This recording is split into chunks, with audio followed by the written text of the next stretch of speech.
The convoy was 70 ships, not counting the Navy ships that were escorting us. And that convoy was 10 miles wide and 3 miles long. Like the convoys were always wide from a protection standpoint. You can imagine with the ships in the middle, they were a little better protected, like the oil tankers and ones. To get to that convoy, it was the fifth convoy that we went, because we had to come through the Panama and up to New York, Boston, Halifax, into Bedford Basin, and then over. That was the fifth convoy, and Green Gables Park could have been assigned Coffin Corner 5 convoys in a row. We began to feel that somebody didn't really care whether we made it across or not. Coffin Corner, if you take a triangle, and as I said, the convoy was 10 miles wide and 3 miles long.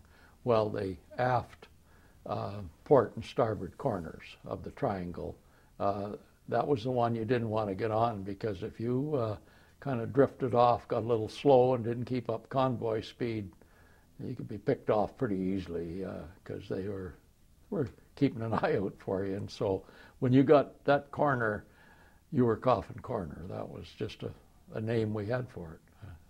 But they did this depending on your cargo and various things. So I don't know. I think it was quite an honest way. I don't think anybody was picking on us or anything.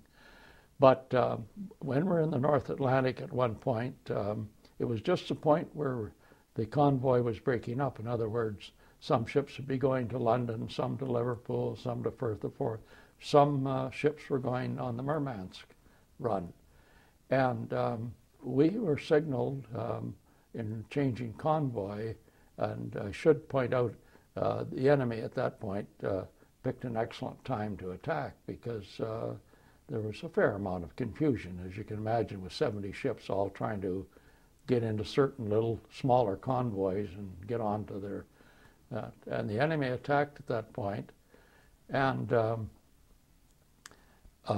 we were watching the ship. It happened to be an American Liberty ship that was taking our place. Of course, we'd been there for, as I said, 5 other convoys, and just as he got in our position, he got torpedoed. So we were standing there watching him when he got hit, and the ship next to us, we had British corvettes at that point. We'd had Canadian most of the way, and then we're just at that point where they switch over. And the British corvettes had signaled,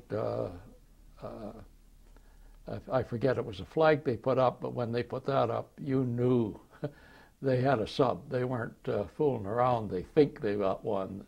They were after one, and they were dropping depth charges, and they went across our bow, and the ship next to us put up the flags, have hit submerged object. Well, in the North Atlantic, there aren't too many submerged objects at that particular time except submarines.